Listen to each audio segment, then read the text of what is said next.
अस्सलाम वालेकुम dear students, मेरा नाम है तैमूर परवेज और आज हम स्टार्ट करते हैं HTML5 एंड CSS3 में लेसन नंबर 7। और आज के इस लेसन में हम डिस्कस करेंगे introduction two heading tag. Heading tag क्या होता है, टाइप्स ऑफ हेडिंग, हेडिंग्स की कितनी टाइप्स हैं, पैराग्राफ टैग क्या होता है, हॉरिजेंटल रो टैग क्या है और ब्रेक लाइन टैग क्या है and pre formatted text tag क्या है। तो आज के इस लेसन में हम इस के ऊपर डिस्कस करेंगे। तो इसके लिए मैं ओपन करूंगा अपने सॉफ्टवेयर को, सबलाइम टेक्स्ट एडिटर को। तो ये मेरे पास ओपन हो गया और इसको मैं यहाँ से वेब पेज से 7, लेसन नंबर 7 है तो 7 ओपन करता हूँ। ओके, इसमें देखिए अभी कुछ भी नहीं है। ओके, और अब इसमें मैं यहाँ पे इसको मैं जो हेडिंग दूंगा वो मैं यहाँ से इसको टाइटल दूंगा। टाइटल देता हूँ हेडिंग एंड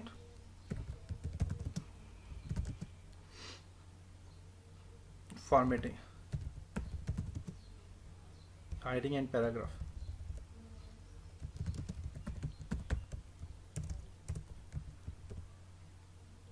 पैराग्राफ्स। ओके, इसको मैं रिफ्रेश करता हूँ यहाँ से। रिफ्रेश किया इसको तो देखें यहाँ पे ये आ गया। ओके, अब जो मैंने काम करना है वो क्या है कि इसको मैं यहाँ पे अपने हेडिंग्स वगैरह यूज करता हूँ। तो आप देखिए बॉडी में मैं आपको बताता हूँ हेडिंग्स कितनी होती है, उनकी टाइप्स कौन कौन सी होती हैं हेडिंग्स की। तो हेडिंग्स की टाइप क्या होती है, तो हेडिंग जो होती है, हेडिंग्स की टाइप्स होती हैं, कितनी होती हैं वो मैं आपको बताता हूँ। यहाँ पे मैं लिखता हूँ H1 और इसको यहाँ से क्लोज करता हूँ H1 के नाम से।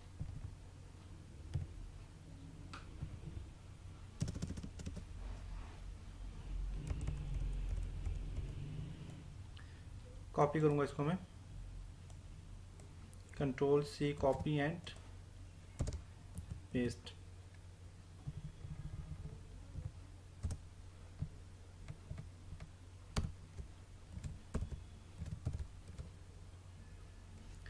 ओके, हेडिंग 1 है, हेडिंग 2 होती है, फिर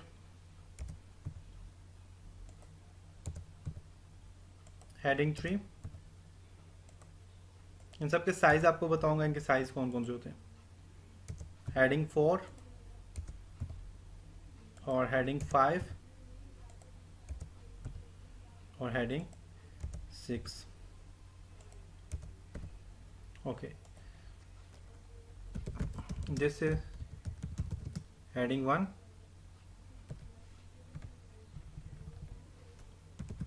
this is heading 2,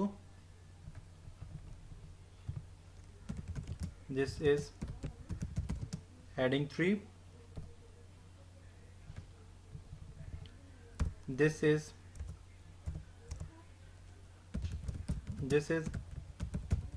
heading 4, this is heading 5, this is heading 6। ये 6 इसके स्टाइल होते हैं। Ctrl+S करके इसको मैं सेव करूंगा। सेव करने के बाद मैं इसको यहाँ पे जाके इसको रिफ्रेश करता हूँ। तो अब देखें हेडिंग 1 का स्टाइल ये है। अब देखें हेडिंग 1 सबसे बड़ी हेडिंग होती है, हेडिंग 2 उससे छोटी होती है, हेडिंग 3 उससे छोटी होती है, हेडिंग 4 उससे छोटी है, 5 एंड 6 ये सारे हेडिंग के स्टाइल हैं। अब देखें 6 स्टाइल होते हैं हेडिंग्स के, आप यहाँ पे आपको नजर आ रहे होंगे। तो ये जो स्टाइल है आपके हेडिंग्स के, और ये हेडिंग्स आपको पता चल गया होगा हेडिंग कौन सी बड़ी होती है, कौन सी उससे छोटी होती है और कौन सी उससे छोटी होती है। तो ये हेडिंग्स के स्टाइल हैं। ओके, उसके बाद आप हेडिंग्स के लिए एक और चीज आप यूज कर सकते हो। फॉर एग्जांपल हेडिंग 1 है, हेडिंग 1 के नीचे में एक और चीज यूज कर सकता हूँ, उसको कहते हैं HR, हॉरिजेंटल रो। HR मीन हॉरिजेंटल रो। हॉरिजेंटल रो के फिर अपने एट्रीब्यूट्स भी हैं काफी सारे, उनके ऊपर हम बाद में डिस्कस करेंगे। तो इसको मैं Ctrl+S करके सेव करता हूँ। सेव करने में यहाँ पे आपको रिफ्रेश करके बताता हूँ। तो यहाँ पे देखें तो इसके हॉरिजेंटल रो हमारे पास देखो एक हॉरिजेंटल रो यहाँ पे ऐड होगी। अब इसी तरह एक और हॉरिजेंटल रो ऐड करना चाह रहे हो आप, तो यहाँ पे आप एक हॉरिजेंटल रो है, वर्टिकल रो है, तो आप ये ऐड कर सकते हो। H और हॉरिजेंटल रो में एक और करके Ctrl+S करके सेव करता हूँ और इसको रिफ्रेश करके मैं आपको बताता हूँ। तो अब देखिए यहाँ पे हॉरिजेंटल रो एक और ऐड होगी।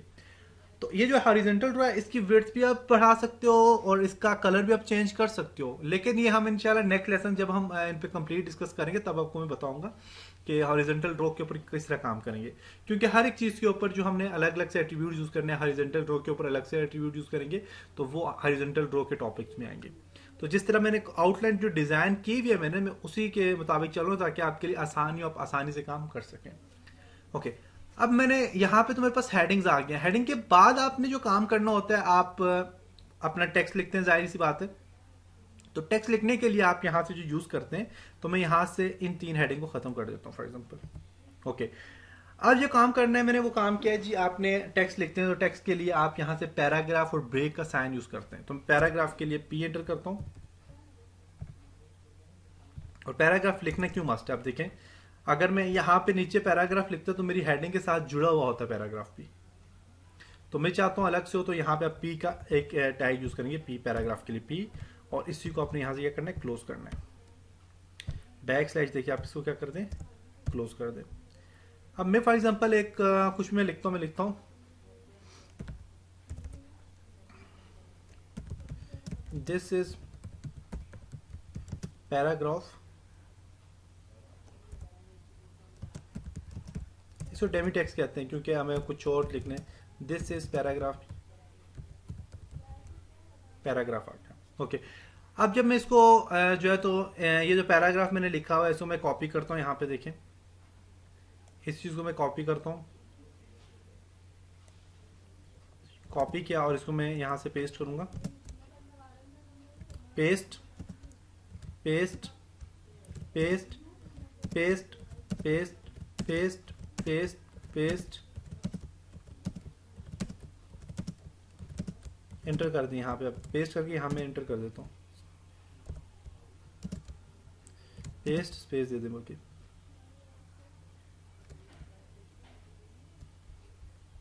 स्पेस देना आपने।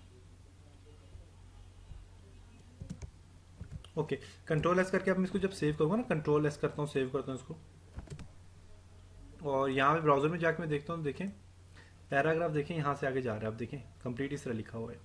अब मैं चाहता हूँ कि इस तरह तो ना लिखा जाए ये पैराग्राफ, और भी आप अगर लिखते हैं फॉर एग्जाम्पल, मैं इसको बहुत ज़्यादा बड़ा लिखता हूँ,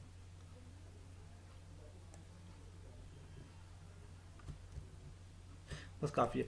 अब ये पैराग्राफ है, अब इसको मैं यहाँ से जी ब्रेक करता हूँ। मैं चाहता हूँ एक पोइट्री की फॉर्म में लिखा जाए, तो मैं इसको ब्रेक करूँगा यहाँ से, दिस इज पैराग्राफ के लिए। यहाँ पे मैं फिर पैराग्राफ का लाइक और टैब यूज़ करूँगा, तो उसके लिए आप पी आर एंटर करें, पैराग्राफ के लिए पी एंटर करें, सॉरी, और इसको मैं यहाँ से दिस इज अ पैराग्राफ, यहाँ पे मैं इसको ये करता हूँ पैराग्राफ। कंट्रोल एस करके इसको सेव करता हूँ। सेव करके मैं यहाँ पे रिफ्रेश करके वो दिखाता हूँ, पैराग्राफ 2 बन गया। आप देखिए, तो अब ये पैराग्राफ बार बार लिखने के बजाय आप यहाँ पे ब्रेक का टैग यूज करेंगे तो वो भी एक ही काम है। ब्रेक का टैग आप यूज कर लें, बी आर, ये भी आप यूज कर सकते हैं। और मैं यहाँ से दिस द पैराग्राफ के बाद यहाँ पे फिर ब्रेक का टैग यूज करता हूँ, बी आर, फिर यहाँ पे दिस द पैराग्राफ के बाद मैं फिर टैग यूज करता हूँ, बी आर का। अब यहाँ पे देखें तो मैं इसको रिफ्रेश करता हूँ, देखें वो देखें ब्रेक का टैग यूज किया तो उसमें क्या हुआ हमारे पास, देखें ये लाइन जो है आपस में इनमें लाइन स्पेसिंग है, जबकि जब आप पैराग्राफ का टैग यूज करते हो तो उसमें क्या होता है, लाइन स्पेसिंग बढ़ जाती है। अब देखें तो ब्रेक में लाइन स्पेसिंग खत्म हो जाती है, लाइन स्पेसिंग इसके बीच में नहीं रहती, जबकि पैराग्राफ में बीच में लाइन स्पेसिंग रहती है। तो ये इसमें कुछ फर्क है। अब मेरे पास फॉर एग्जाम्पल मैं इसको खत्म करता हूँ, यहाँ से ब्रेक खत्म करता हूँ, यहाँ से ये जो ब्रेक है इसको भी खत्म करूंगा, इस पैराग्राफ को खत्म कर रहा हूँ। तो मैं चाहता हूँ ये पोइट्री की फॉर्म में, जब पोइट्री लिखी हुई होती है ऐसे लिखा जाए हमारे पास सारा टेक्स्ट। तो उसका क्या तरीका है, उसको आप किस तरह लिखेंगे, तो उसके लिए एक और टैग यूज होता है, वो मैं आपको बताता हूँ कौन सा यूज होता है। तो उसमें पहले पोइट्री की फॉर्म में लेके जाता हूँ,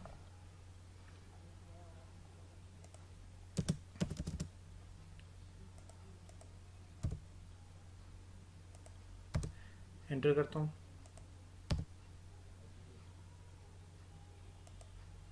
एंटर,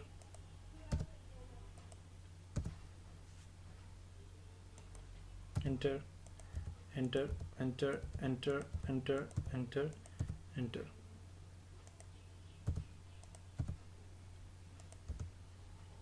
अब ये देखिए, ये मैंने इसको लिखा। अब लिखने के बाद अब इसको मैं पैराग्राफ की सूरत में लिखता हूँ। देखिए मैं पैराग्राफ जब मैं इसको करता हूँ, पी करता हूँ, पी, और यहां से इसको भी जब पी करूंगा, क्लोज करता हूँ पी से, पैराग्राफ से, बैक स्लैश डाल के पी से क्लोज करता हूँ, कंट्रोल एस सेव करता हूँ, और यहाँ से इसको रिफ्रेश करके देखता हूँ तो देखें ये बिल्कुल वैसा का वैसा है। तो मैं चाहता हूँ कि ये इससे पोइट्री लिखी जाती है इस तरह के उसमें आए, तो उसके लिए आप जो यूज करते हैं उसे कहते हैं pre formatted text. Pre formatted text का फंक्शन ये होता है कि जैसा आप नोटपैड सॉरी जैसा आप यहाँ पे सब लाइन टेक्स्ट या किसी भी एडिटर में जैसा आप लिख रहे हो, आप या तो बिल्कुल वैसा ही हमारे पास जो है ब्राउजर में वो शो करे। तो उसका जो तरीका है वो क्या है, अब इसको मैं फॉर एग्जाम्पल यहाँ से थोड़ा और स्पेस देता हूँ,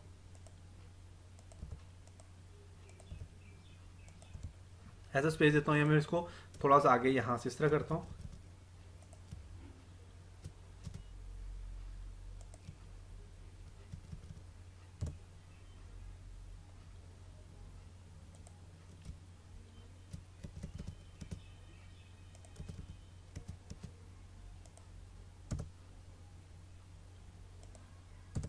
इस तरह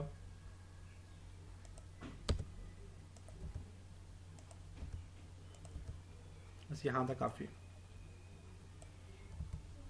अब इसको मैं थोड़ा सा स्पेस देके आगे लेके जाता हूँ।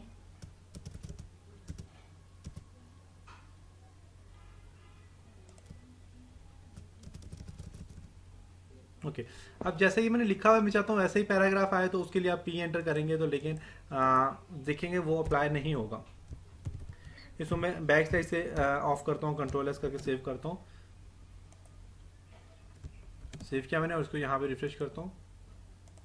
देखिए बिल्कुल वैसा लिखा जा रहा है, लेकिन जो है जैसा मैं लिखना चाह रहा हूँ वैसा नहीं लिखा जा रहा। तो उसके लिए जो एट्रीब्यूट यूज होता है उसको कहते हैं प्री फॉर्मेटेड टेक्स्ट। तो प्री फॉर्मेटेड टेक्स्ट के लिए आप यहाँ पे देंगे PRE, जो टैग यूज होता है PRE के नाम से टैग यूज होता है। और यहाँ पे मैं PRE को क्लोज करके कंट्रोल एस करके सेव करता हूँ, और यहाँ पे जाके इसको रिफ्रेश करके देखता हूँ, तो देखिए जैसा मैं लिखा हुआ मैंने, तो बिल्कुल वैसा ही टैग यहाँ पे यूज हो रहा है। देखें बिल्कुल वैसा स्टाइल यहाँ पे यूज हुआ है। तो ये होता है जी प्री फॉर्मेटेड टेक्स्ट। तो प्री फॉर्मेटेड टेक्स्ट का फंक्शन होता है कि जैसा आप अपने टेक्स्ट एडिटर पे जैसा आप लिखते हो, आप चाहते हो बिल्कुल वैसा ही ब्राउजर में शो हो, तो उसके लिए आप प्री फॉर्मेटेड टेक्स्ट यूज करते हैं, जिसका जो टैग है वो PRE है। और ये भी पेयर टैग है, इसको हमेशा क्लोज करना है। इसको भी सिर्फ यहाँ पे आज तक हमने जो सीखे टैग, तो उनमें हमने इमेज का टैग सिंगल यूज किया, और हॉरिजेंटल रो का टैग सिंगल यूज किया है, HR का टैग, और उसके अलावा ब्रेक BR का टैग जो हमने सिंगल यूज किया है। उसके अलावा जितने भी टैग हमने यूज किए हैं वो हमारे पास पेयर टैग्स हैं। तो स्टूडेंट्स यहाँ तक हमारे पास ये हेडिंग्स का टॉपिक है, हेडिंग्स का हमारे पास तकरीबन कंप्लीट हुआ। इंशाल्लाह अब नेक्स्ट लेसन्स में मिलेंगे, तब तक अपना बहुत सारा ख्याल रखिएगा।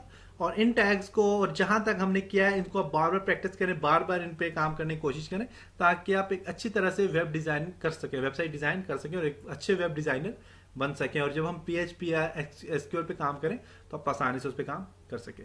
तब तक अपना बहुत सारा ख्याल रखिएगा, अपनी दुआ में याद रखिएगा। खुदा हाफिज।